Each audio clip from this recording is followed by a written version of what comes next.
Hello! Welcome sa Civil Engineering Sample Problem about surveying. So tara at basahin na natin ang ating sample problem for today.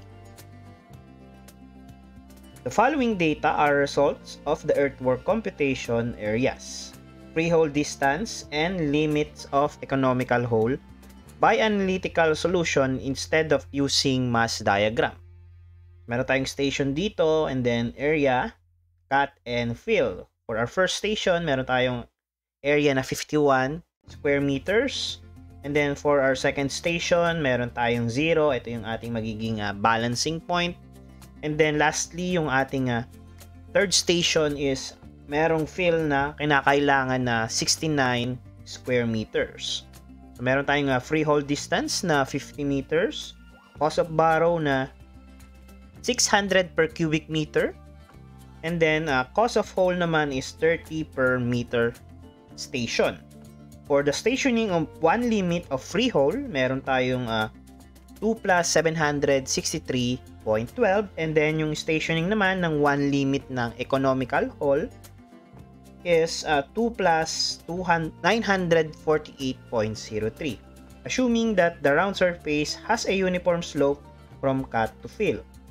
Then, for our first question, compute the length of economical hole, and then B, compute the overhaul volume, and then letter C, compute the volume of borrow, and then letter D is compute the volume of waste. Okay, so first let's compute yung ating length ng ating length of economical hole. So, yung using our formula for economical hole or yung ating LEH. So, simple lang naman siya. Equal siya dun sa ating CB, yung ating cost of borrow, multiplied by 20 over yung ating CH, which is yung ating cost of hole.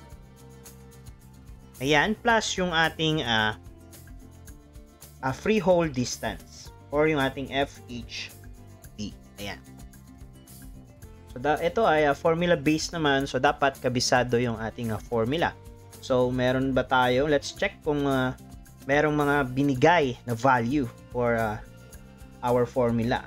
So, meron bang cost of borrow? So, yes, meron. Ito. And then, CH is cost of hole. Ayan. And then, freehold distance is 50 meters. So, binigay naman lahat. So, easy na lang. Direct substitution na lang tayo. For the length of economical hole, so meron tayong cost of borrow is 600 per cubic meter. Yan. So let's check. I think itong ating cost per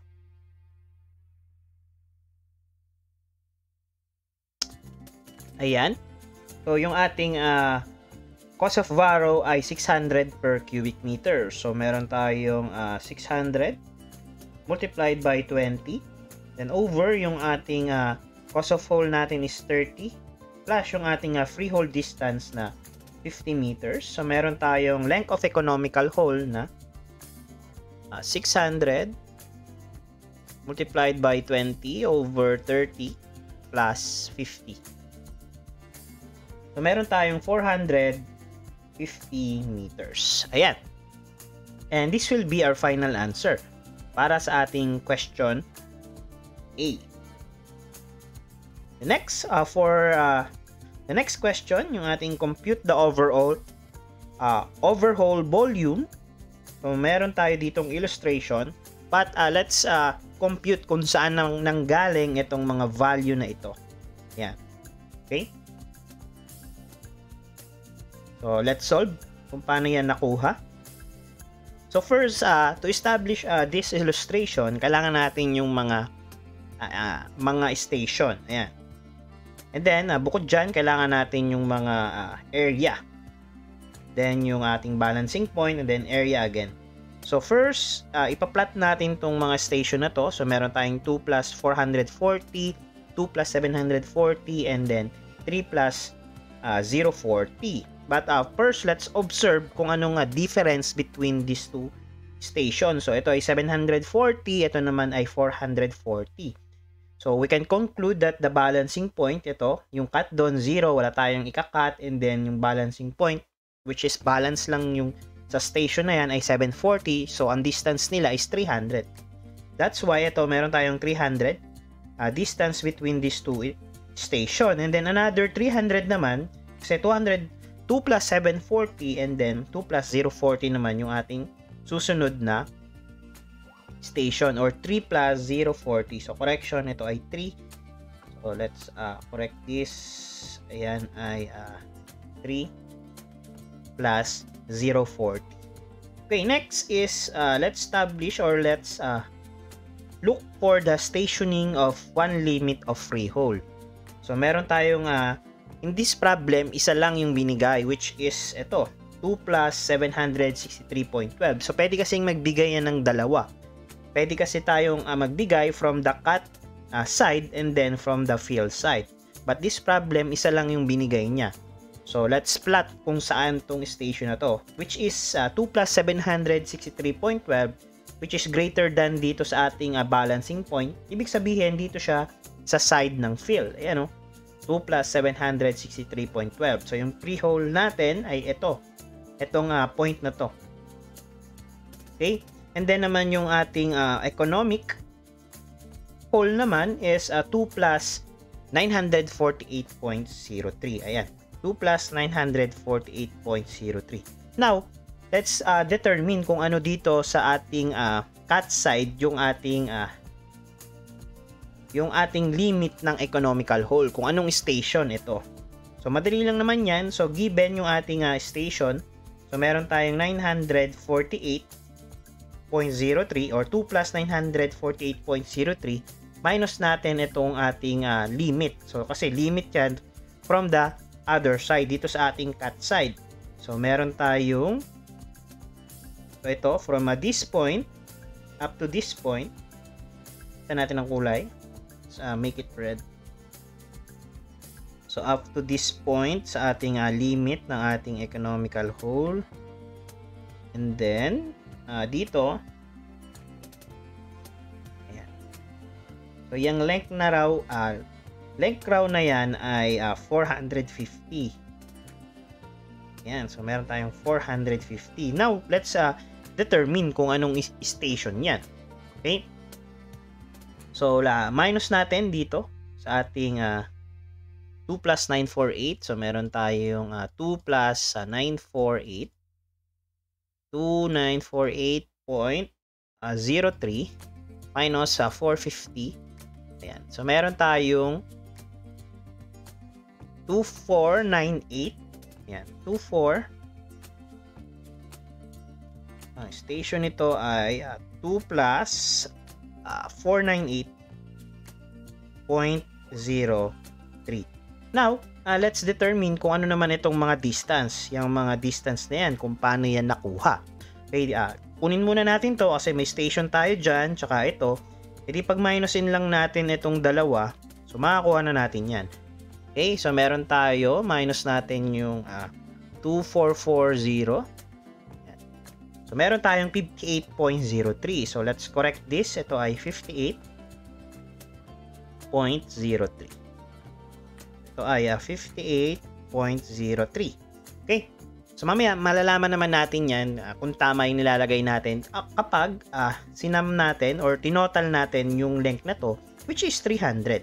Okay.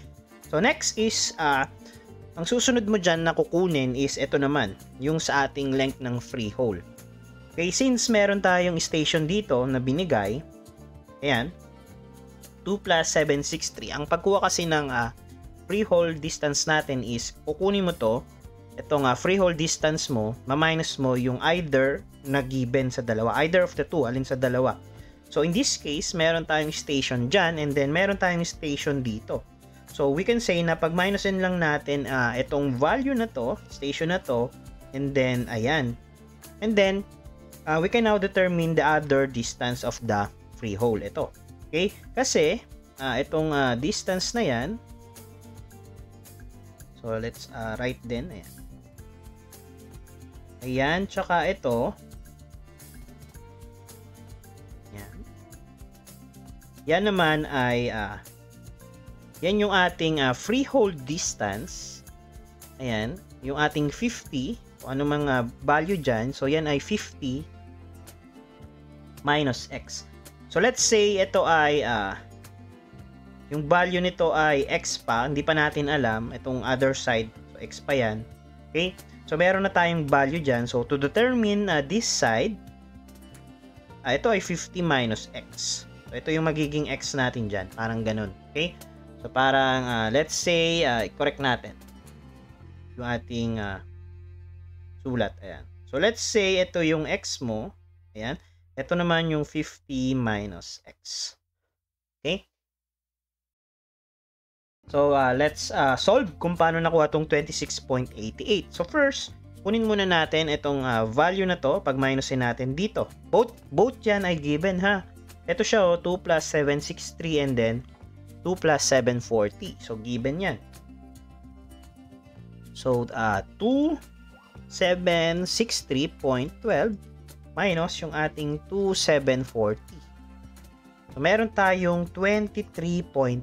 Ayan, 23.12. So, ngayon, itong value na to ay 23.12 daw. So, ngayon, to determine this value is 50 minus yung ating kanina. So, ito ay 26.88.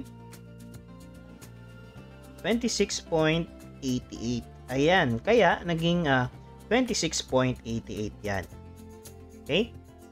So, ngayon, meron ka na nito. So, madali mo nang masosolve yan. So, pag-add mo na lang si 58.03 and then si 26.88 minus mo sa 300. So, plus 58.03. Ayan, minus natin sa 300.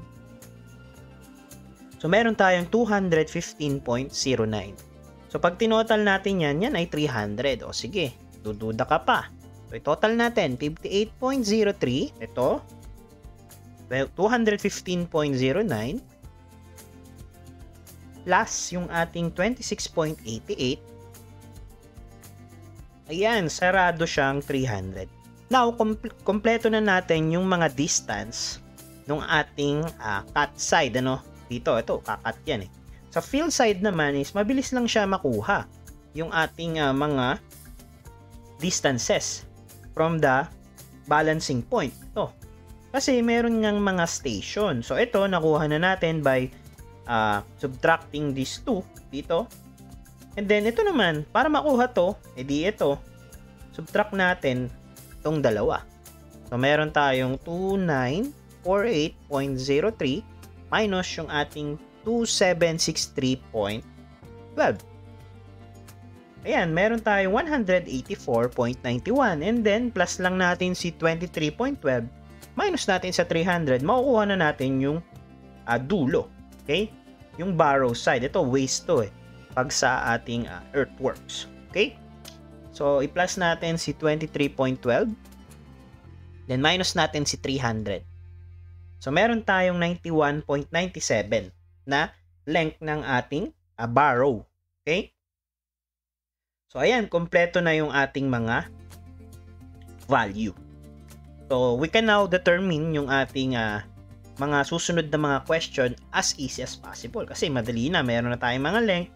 Then, given naman yung relationship ng triangle. So, makukuha na natin tong mga area nila. Okay? So, ito ay H1 natin. Let's say, ito yung H sub 2. Ito yung ating H sub 3. And then, H sub 4. Okay? So, first is, let's compute itong mga H sub 1 na yan, H sub 2, H sub 3, H sub 4. Yan ay mga area. You know? So, kanina, meron tayong area ng cut, and then meron tayong area ng fill. Yan. Okay? So, first, let's compute yung ating H sub 1. So, yung ating H sub 1, so, meron tayong over, ano bang length ng ating H sub 1, ito.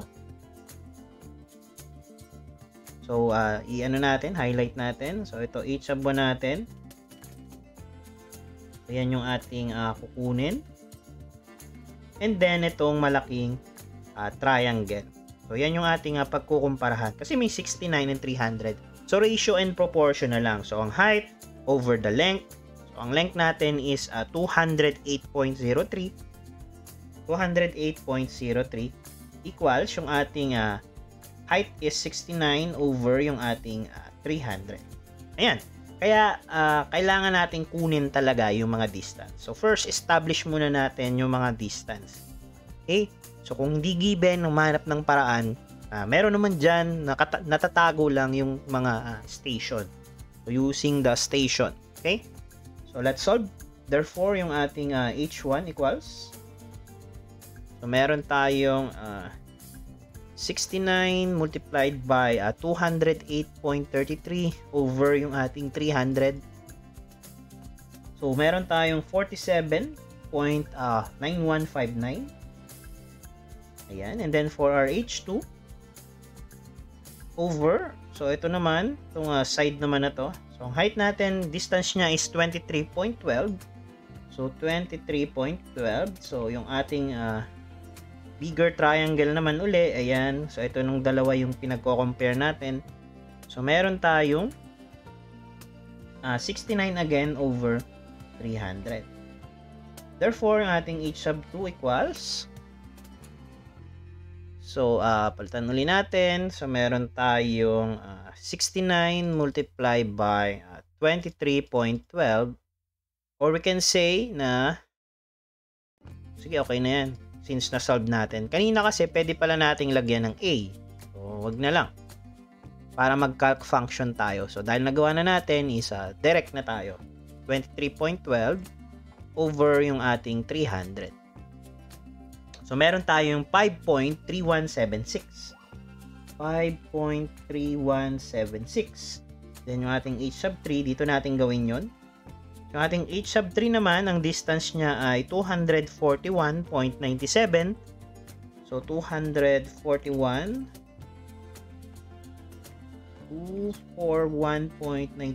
equals yung ating, so, hindi na yan 69 ha. So, dito yan kasi sa ating fill side. So, dito na tayo sa cut side natin. 51 na yan. 51 tsaka 300. Kasi itong triangle na to, yung ating nire-ratio and proportion. Ayan. So, meron tayong 51, ang kanyang height, over yung ating length pa rin na 300. So, let's say, meron tayong 51 multiplied by yung A. Yan yung papalitan natin. Yung 241 kasi nababago over 300. Calc natin yan. So, ito ay 241.97. So, meron tayong 41.1349. Yung ating H sub 3 equals 41.1349. And then, for our H sub 4, over, ang length na ating H sub 4 ay 26.88. Equal siya sa 51 pa rin over 300. Therefore, yung ating H sub 4 equals, so calc lang tayo, equals, so palitan natin 26.88 naman ngayon. Ayan. So, meron tayong 4.5696. So, meron tayong 4.5696. Ayan. Then, after that, pwede na natin makompute yung ating overhaul volume. So, ito, compute the overhaul volume. Okay? So, to get that, ito naman yung ating overhaul volume Ayan o. So, ito yung kailangan nating computein. So, meron tayo dyan dalawa. And then, yung ating base. So, parang area lang yan ng ating trapezoid. Okay? So, for the question B, question B ba tayo? Yes, question B. Yung ating overhaul volume.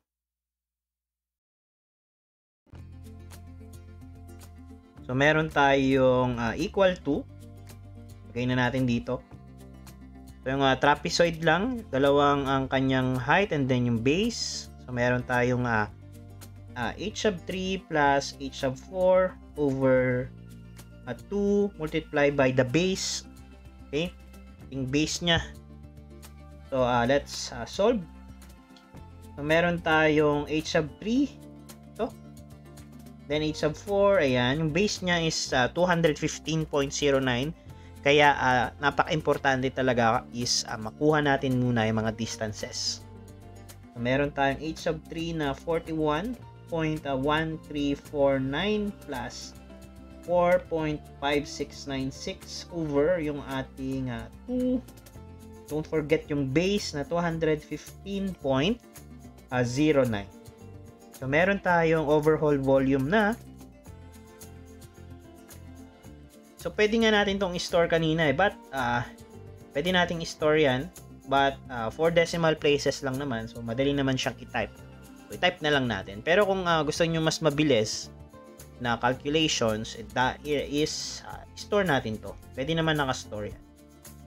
Okay? So, let's type na lang since hindi natin na-store. So, meron tayong 41.1349 plus yung ating 4.5696 over 2 multiplied by yung ating base na 215.09. Yan. So, meron tayong 4,915. So, 4,915.290. So, cubic meters. Ayan. And this will be our final answer. Ayan. So, let's store this. Mamaya kasi gamitin natin since mahaba yung decimal places. So, store natin sa A. Baka kailangan siya for our next question. So, for our next question is compute naman yung ating volume ng borrow. So, ano ba yung borrow side natin? Ito. Dito yan sa ating fill side, yung borrow. Ayan. And then, yung ating last question is yung volume naman nung ating waste. So, ito yung waste. Ayan. So, parang hindi naman yata kailangan yung iba. Kasi since mga volume yung tinatanong, wala naman tayong pagmaminosin. So, for our next question, volume ng borrow. Volume of borrow. Ayan. To compute is, ganun lang din. Diba? Makikita nyo, meron dyang dalawang height. So, parang trapezoid lang yan. And then, yung kanyang base. So, same lang din ng computation dito. So, but this time, di na siya H3 tsaka H4. 81 na, 69, and then 91.97 naman. Okay? So, meron tayong formula na volume ng borrow na H sub 1 plus yung ating 69 over 2 multiply by yung base natin. So, meron tayo, substitute, H sub 1 natin is 47.9159. So, 47.9159 plus yung 69 natin over 2 multiply by the base. So, ang base natin is 91.97. Yan. 91.97. So, meron tayong volume of borrow na 47.9159 plus 69 over 2 multiplied by 91.97. Ayan. So, meron tayong 5,376. 5,376.378 cubic meter. And this will be our final answer. Then, for our last question, yung volume naman ng volume of waste. So, sa waste naman, so, meron tayo, ito siya. Yan yung ating waste. So, tandaan, ito waste, overall volume. Ito naman yung free haul. Okay? So, ito, yung tinatanong yung sa waste. So, meron tayong H sub 3 and then 51 and then yung ating length na 58.03. So, meron tayong H sub 4, I think. Ayan, or sub 3 pala. H sub 3 plus 51. Yan, over yung ating 2 multiplied by base. Solve lang natin. So, substitute tayo. H sub 3 natin is 41.1349. 41.1349 plus 51 over 2 multiplied by ating base kanina is 58.03. Ayan. So, meron tayong volume of waste na 41.1349 plus yung ating 51 over 2 multiplied by 58.03. Ayan. Meron tayo 2,673.294 cubic meters. Ayan. So, 1,349.51 4902. Ayan. And this will be our final answer. So, ganun lang kabilis mag-determine ng volume ng waste, volume ng borrow, overhaul volume. So, kung may next question pa dyan, edi yung cost, cost of borrow, cost of haul, pwede pa yan na multiplier. But, I think na i-solve na natin lahat ng tanong. So, let's do a recap na lang ng mga naging sagot natin. For the length of economical haul, so meron tayong 450 meters. And then, for overhaul volume, meron tayong 4,915.290 cubic meters. And then, for the volume of borrow, meron tayong 5,376.378 cubic meters. And then, meron tayong volume of waste na 2,673.294 cubic meters. And that would be all. And thank you for watching.